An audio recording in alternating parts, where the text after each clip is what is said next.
Bom, como nós temos visto aqui, os coríntios, eles têm estão vivendo em uma época onde eles admiram os truques retóricos. Eles admiram os filósofos, eles admiram os sofistas, os grandes oradores. E eles então absorvem essa cultura grega e aplicam na sua igreja local. O apóstolo Paulo, segundo esta passagem aqui, ele rejeita este conceito. E nos adverte que é um perigo quando nós nos debruçamos na sabedoria humana, rejeitando a sabedoria de Deus. Na memória na memória coletiva da Grécia, Helena de Troia, para aqueles que conhecem essa história, esposa de Menelau, havia traído seu marido e o trocado por Paris, o rei de Troia. O povo, então, dizia que por causa desta guerra, por causa desta escolha, mães haviam perdido seus filhos, porque entregaram seus filhos à guerra, lares foram consumidos por fogo, e cidades inteiras foram entregues e reduzidas a cinzas. A culpa era de Helena. Entretanto, um sofista chamado Górgias decidiu defendê-la. E ele então faz um grande discurso aos gregos. Em seu argumento, ele diz que Helena só poderia ter ido para Troia por causa de quatro motivos. E em todos estes motivos ela seria inocente. Número 1, ela foi porque foi a vontade dos deuses. Portanto, nenhum mortal poderia resistir aos deuses. Em segundo, se ela foi levada à força, ela é vítima e não culpada. Em terceiro lugar, se ela foi dominada pelo amor, então ela foi vencida por um Deus irresistível e por uma enfermidade na alma. E por último, se ela foi persuadida por palavras, então foi reduzida a uma força que ele foi incapaz de resistir. Em todas estas, Helena é inocente. E à medida que este sofista falava, ele foi dissolvendo a condenação de Helena, e então trouxe, mexendo na alma dos gregos, um espírito de compaixão, acreditando que Helena foi arrastada por forças maiores do que a sua própria vontade. Mais à frente, esse sofista Górgias vai escrever sobre o poder da persuasão, o poder da oratória, e ele diz, abre aspas, a palavra é um poderoso soberano que, como um corpo pequeníssimo e invisível, realiza obras divinas, pois pode fazer cessar o medo, afastar a dor, causar alegria e aumentar a piedade. Assim como as drogas afetam o corpo, discursos afetam a alma. Então, com essa arma em suas mãos, esse sofista defendeu Helena e mudou a percepção de uma nação em relação a esta mulher. Este homem conseguiu tocar nas emoções do seu povo. Ele conseguiu mexer nos sentimentos e mudar uma realidade. Ela havia abandonado, ela havia sido levada para outro país e agora uma nação estava em guerra. Mas a partir deste discurso, Helena, que era odiada, passou a ser amada. Então, se as palavras podem mudar a percepção, sem mudar a realidade, ela havia ido embora, entretanto a percepção havia sido mudada.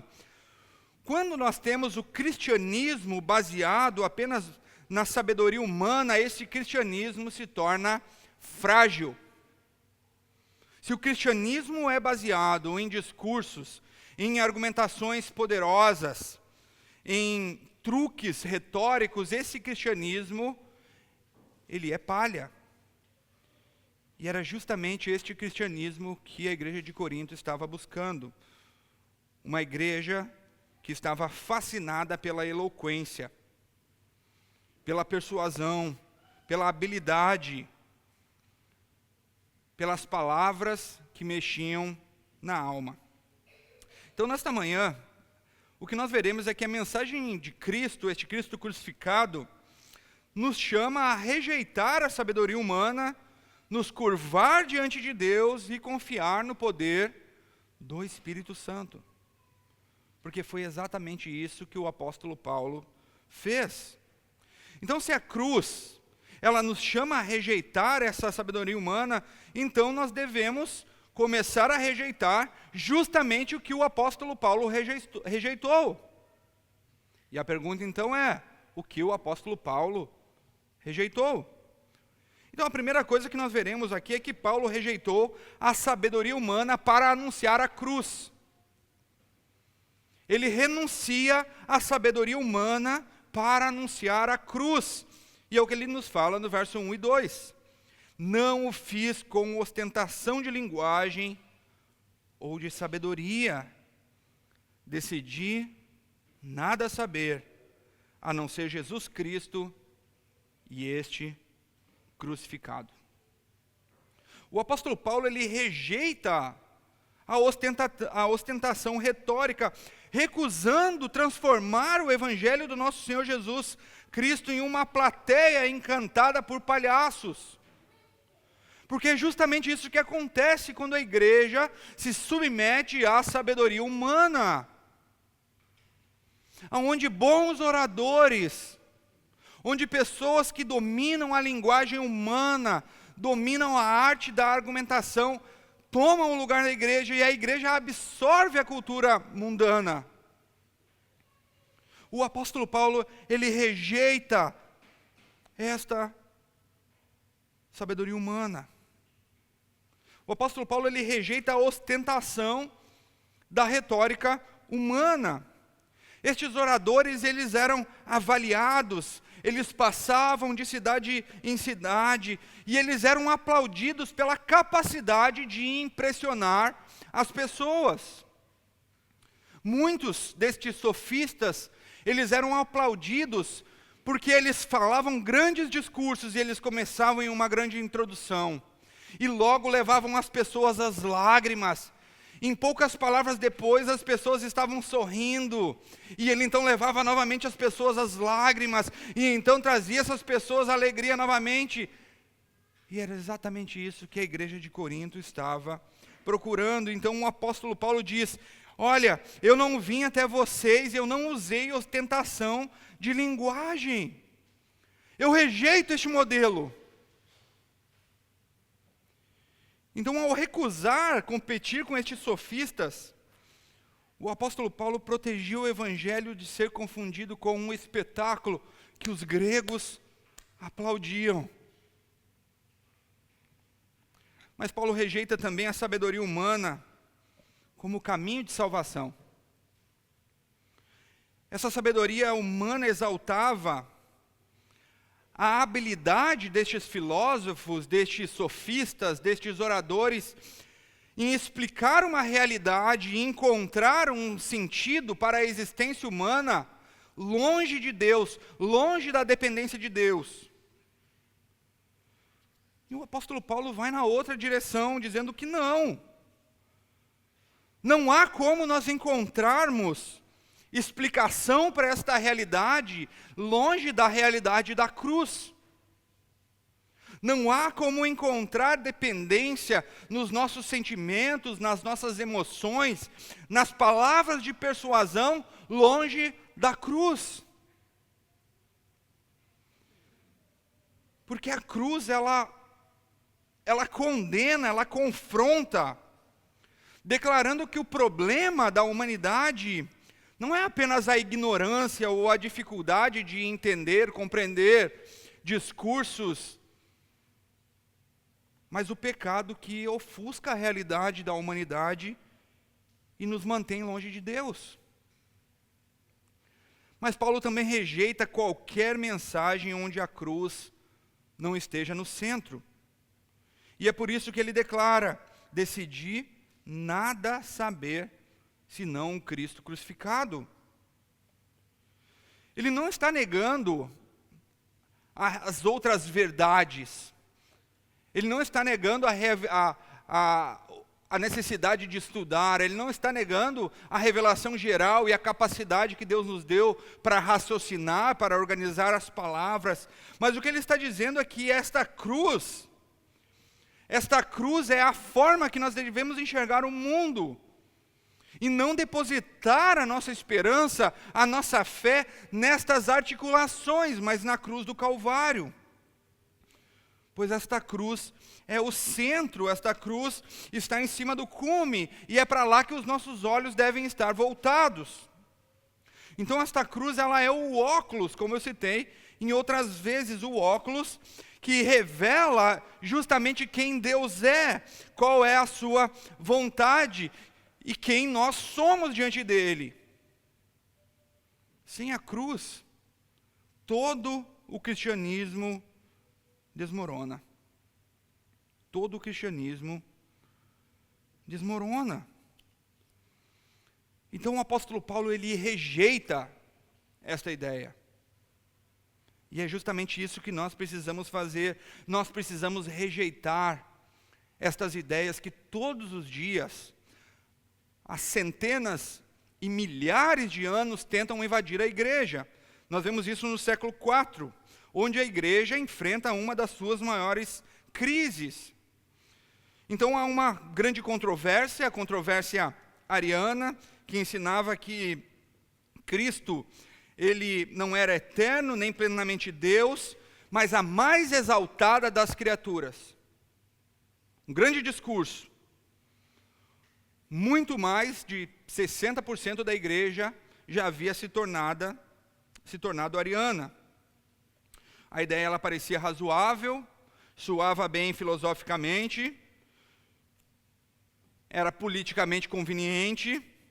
Bispos, teólogos, filósofos e imperadores aceitaram.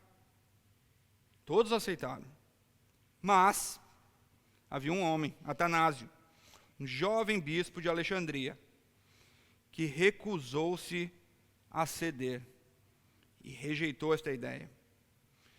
Então este homem defendia que Cristo era plenamente Deus, e somente este Deus pleno poderia salvar a humanidade. Se Cristo fosse a criatura apenas, o evangelho seria esvaziado.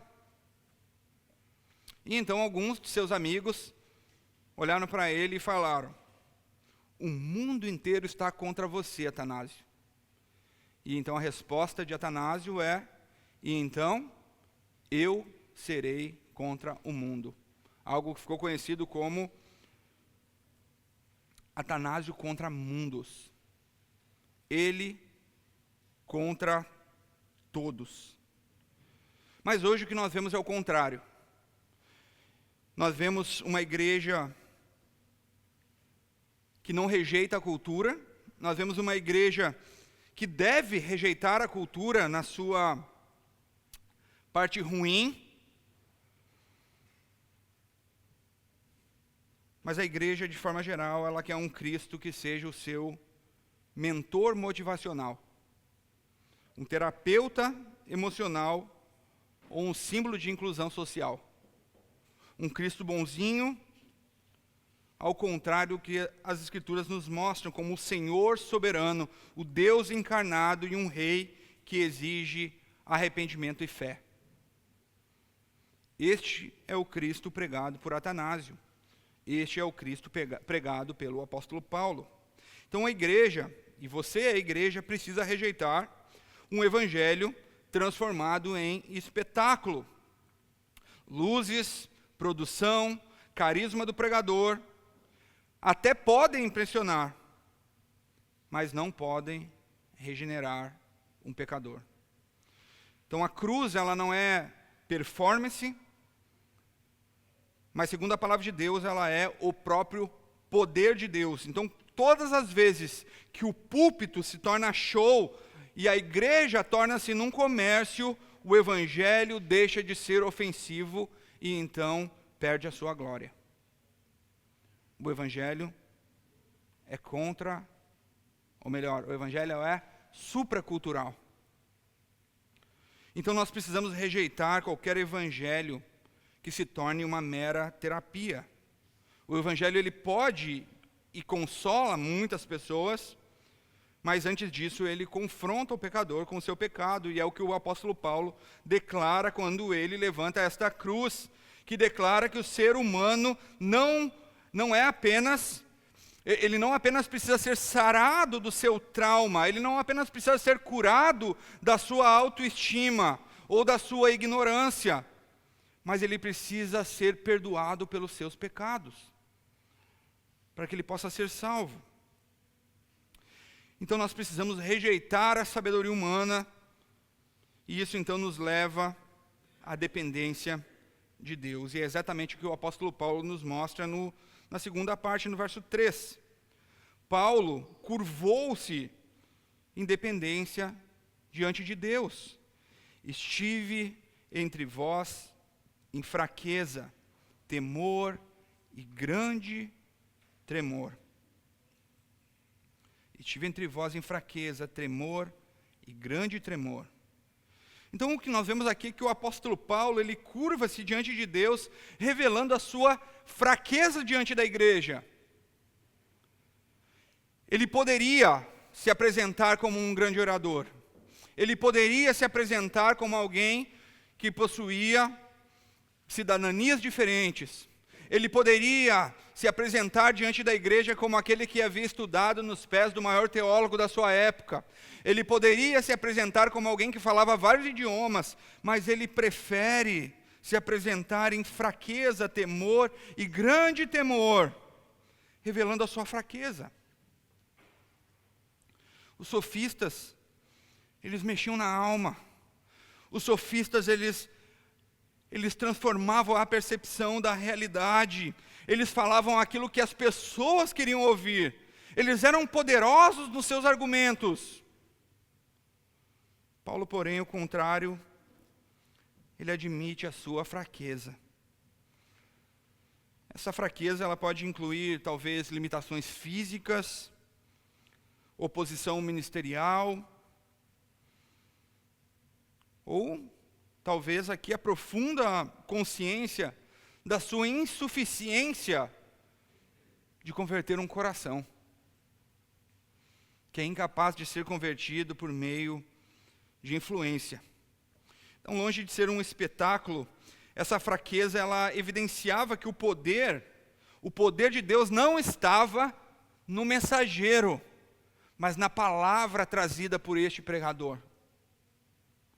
Não na habilidade deste pregador, mas na palavra viva que é o próprio Cristo. A forma que o Senhor escolheu para nos salvar. Mas nós vemos também que Paulo curvou-se em temor diante da santidade de Deus. Nós vemos aqui que ele está e afirma que se apresenta em temor. E esse temor aqui ele não é um medo, mas a reverência diante da santidade divina. Ele entende que este evangelho não é apenas uma ideia filosófica. Este evangelho não é apenas uma historinha que nós contamos para as nossas crianças. E por isso que eu disse ontem lá no grupo dos professores, não é apenas uma historinha. É o poder de Deus, é o evangelho que pode transformar a qualquer momento o coração destes pequenos. É justamente isso que o apóstolo Paulo está falando. Uma consciência que ele está diante da revelação de Deus e não na performance do seu ministério, mas um serviço humilde diante do Deus Todo-Poderoso. Então este temor, ele preservava o apóstolo Paulo talvez da vaidade e mantinha a consciência dele nessa santidade que era exigido deste pregador. Ele sabe que ele não tem poder próprio, mas Deus é poder, e a sua palavra é poderosa. E é por isso então que o apóstolo Paulo curva-se em tremor diante a responsabilidade de pregar o evangelho. Então o temor aqui expressa esta seriedade do ministério. Paulo sabia que esta mensagem, ela determinaria destinos. E não apenas de destinos geográficos, mas uma realidade espiritual que levaria alguns para o inferno e outros para a eternidade com o Senhor, reunido com todos os santos. Paulo se curva diante desta responsabilidade, e é por isso que ele treme diante de Deus, porque ele tem esta consciência, porque ele não buscava sucesso, ele não buscava a aprovação da maioria, muito pelo contrário, ele temia e curvava-se diante da glória de Deus e da responsabilidade de pregar este evangelho, proclamar este evangelho com fidelidade. Esta deveria ser a nossa preocupação. Esta deveria ser a preocupação dos pregadores. Pregar o evangelho com fidelidade. Mas o que nós fazemos muitas vezes é nos curvar diante da cultura, nos curvar diante a vontade da maioria, nos curvar diante daquilo que todos gostam e apreciam, e nos esquecemos que nós devemos nos curvar unicamente diante desse Deus, para pregar este evangelho e viver este evangelho com fidelidade. No século III, durante o reinado do imperador Maximiano, havia uma unidade do exército romano que ficou muito conhecida, chamada de Legião Tebana. Era composta por 6.600 soldados cristãos. Ela foi enviada à Gália para sufocar algumas rebeliões e manter a ordem do império naquela região. Como parte da campanha, eles receberam 2 ordens. A primeira ordem era participar do sacrifício aos deuses romanos em honra ao imperador. E a segunda ordem era executar cristãos que se recusavam a fazê-lo. Estas são as ordens que estes irmãos receberam. Para um soldado romano, recusar uma ordem era nada mais, nada menos do que pena de morte. Então, desobedecer significava a morte, mas foi exatamente isso que eles fizeram. Liderados por Maurício, Cândido e Exupério, aqueles homens então declararam que eles serviriam fielmente o império como soldados, mas eles não adorariam ídolos, nem levantariam a sua espada contra outros irmãos cristãos. A resposta, então, do imperador foi ordenar algo que foi conhecido como decimatio. 1 a cada 10 soldados foi executado diante dos demais, para que eles, então, recebessem essa advertência. Mas a legião permaneceu firme, não se recusou, e então houve uma segunda execução realizada. E eles se mantiveram firmes, e por fim, então, na segunda tradição, toda a unidade foi massacrada por volta do ano 286. Toda a legião foi exterminada por não se curvar diante do império. Ídolos.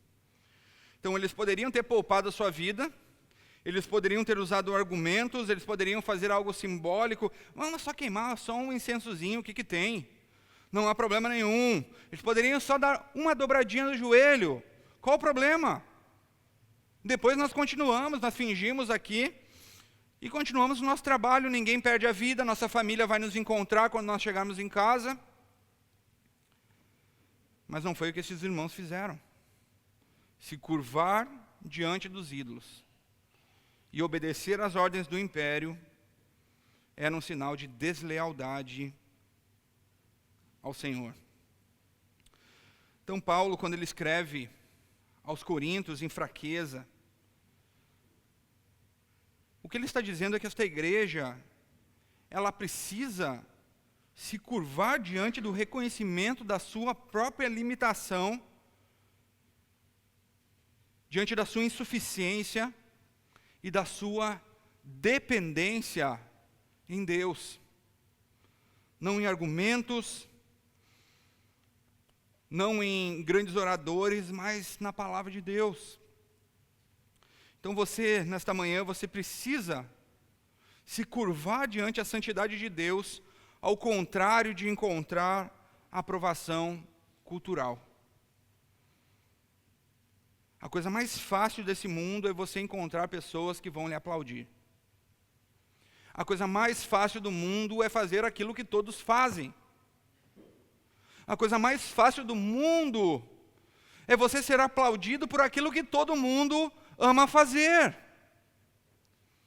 Mas a palavra de Deus nos chama a curvar-se unicamente diante a face de Deus, e não diante das expectativas culturais. Nós devemos nos curvar diante da responsabilidade eterna do Evangelho, ao contrário de tratar esta mensagem como algo descartável, ou como uma história, ou como alguma coisa que me deixa bem e feliz. Mas nós precisamos nos curvar diante da responsabilidade desta palavra, que tem poder de mandar pessoas para o céu ou para o inferno. Não é algo secundário, não é algo descartável, mas é o próprio poder de Deus. Paulo ele escreve que estava em grande tremor, porque poderiam aquelas pessoas fecharem os seus olhos, assim como muitos já haviam fechado.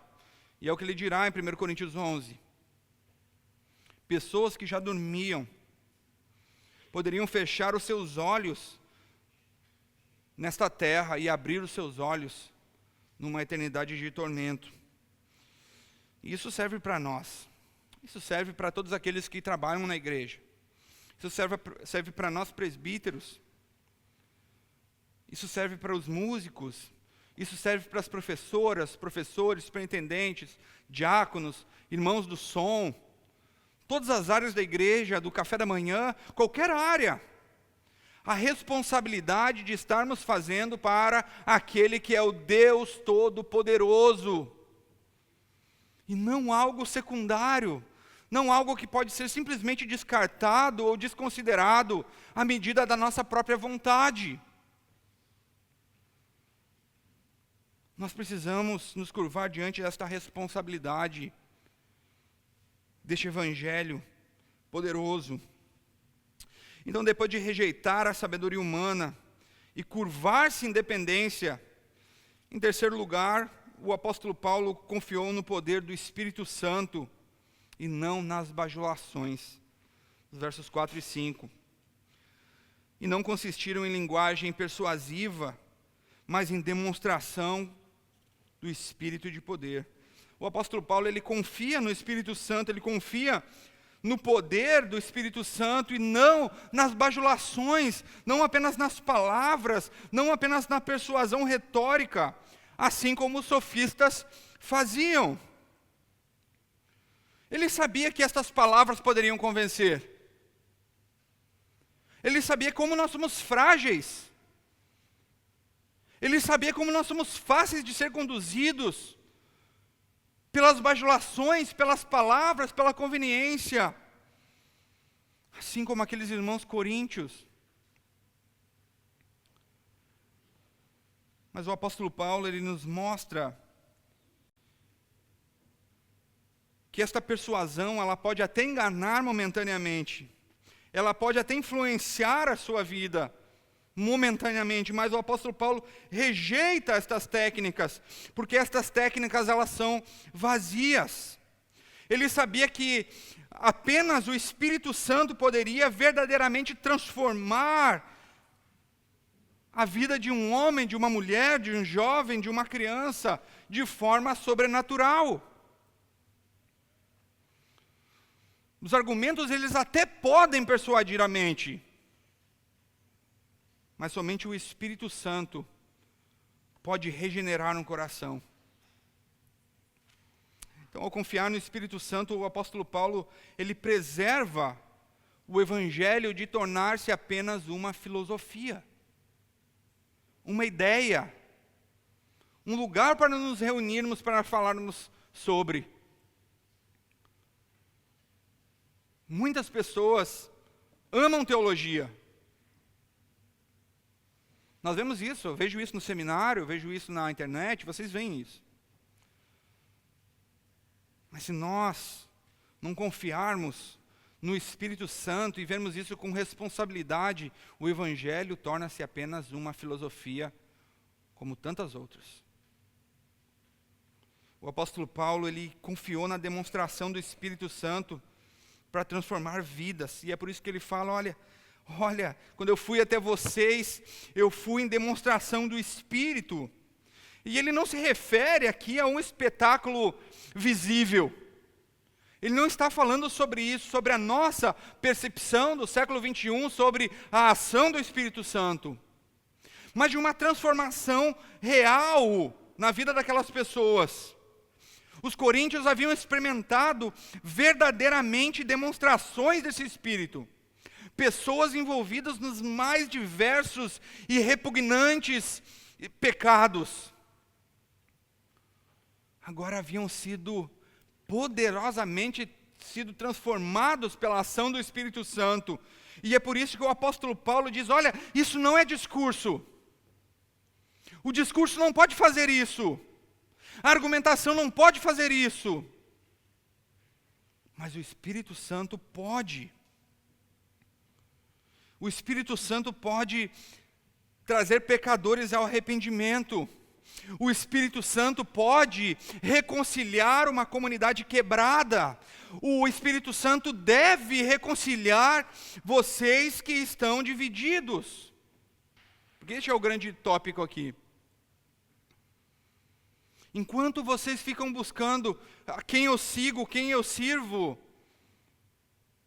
o que vocês deveriam saber é que o Espírito agiu poderosamente em vocês, convertendo vocês, removendo esta mancha do pecado de vocês, por meio da cruz do Calvário, e hoje ele vos torna um só povo.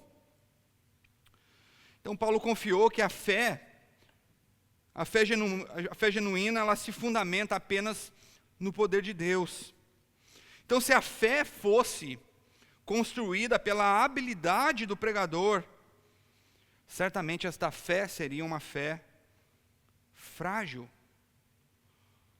uma fé pueril. Mas quando esta fé, ela é fundamentada no poder de Deus, esta fé, ela pode e deve resistir às pressões culturais. Ela lhe dá o poder para confiar em Deus e resistir às pressões culturais. E então você se curva unicamente a Deus. Paulo, ele não buscava admiradores. O apóstolo Paulo não buscava bajuladores que o aplaudissem pela sua eloquência, mas crentes firmados unicamente na graça do nosso Senhor Jesus Cristo.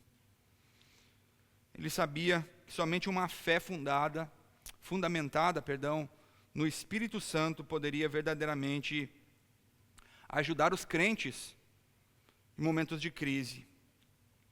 Mas o que significa, então, na prática, fundamentar a fé no poder de Deus e não na nossa própria capacidade ou na sabedoria humana? Talvez uma imagem aqui que possa nos mostrar é uma ilustração de uma história real que aconteceu em 1859, onde Charles Blondin atravessou as cataratas do Niágara caminhando sobre uma corda bamba.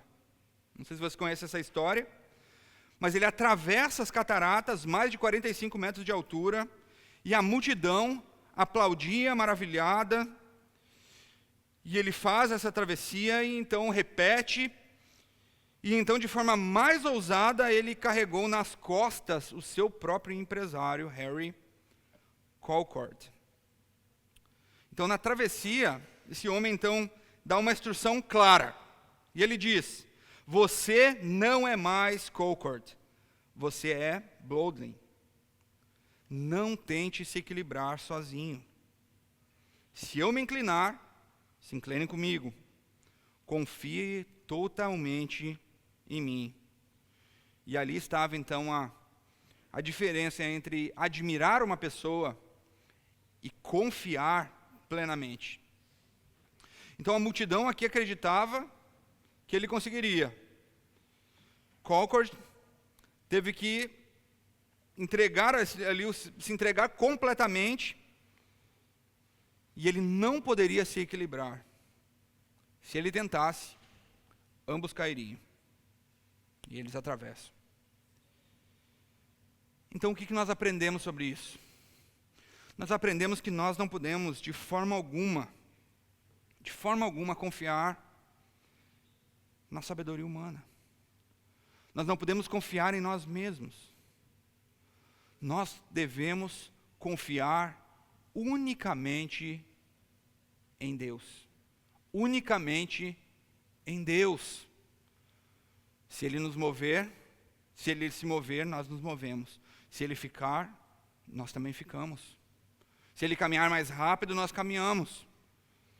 Se Ele dar 2 passos para trás, nós também damos. Nós, hoje em dia, temos confiado em tantas coisas, tantos conselhos.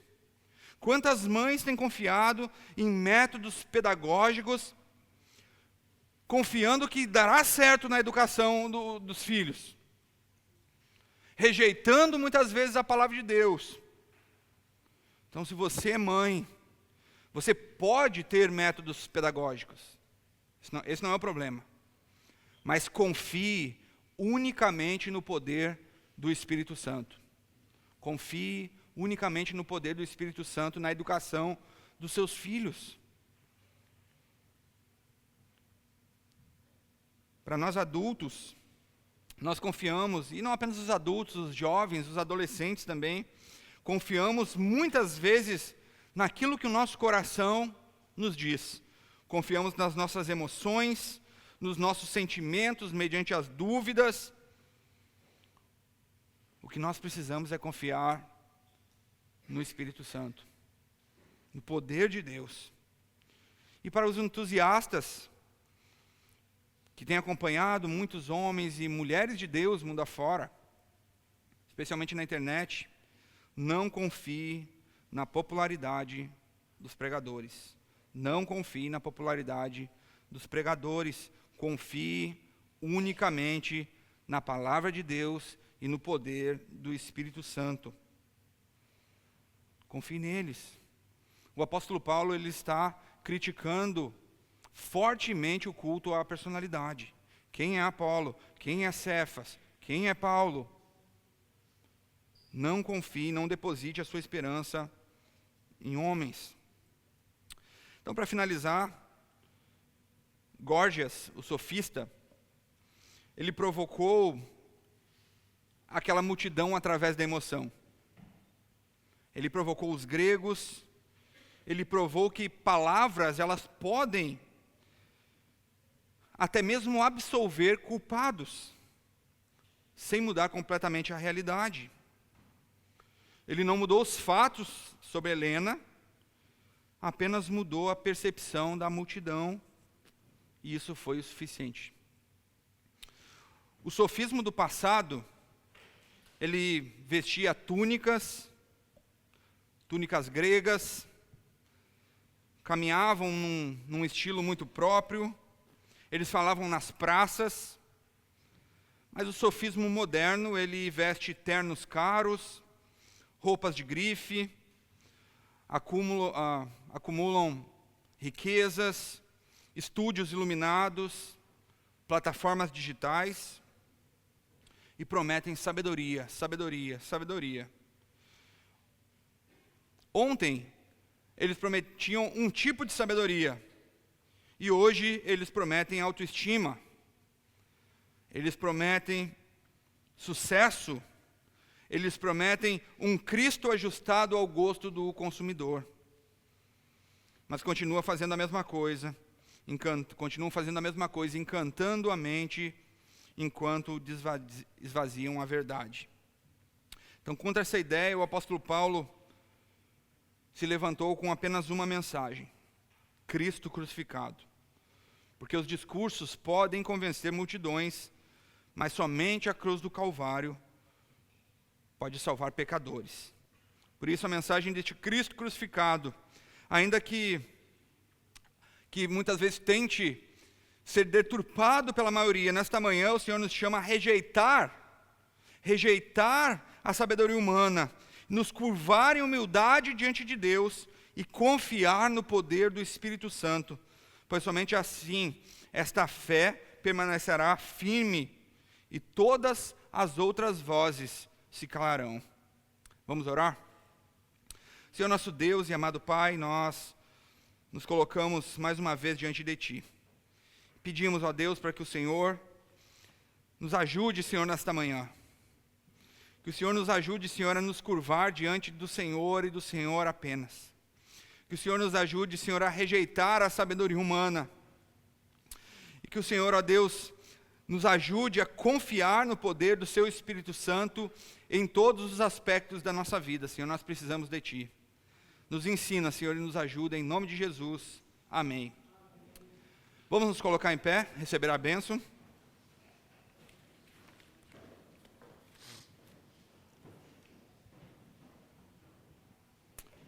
E que o amor de Deus, a graça do nosso Senhor Jesus Cristo e a consolação do Espírito Santo esteja com você hoje e para todo sempre. Amém.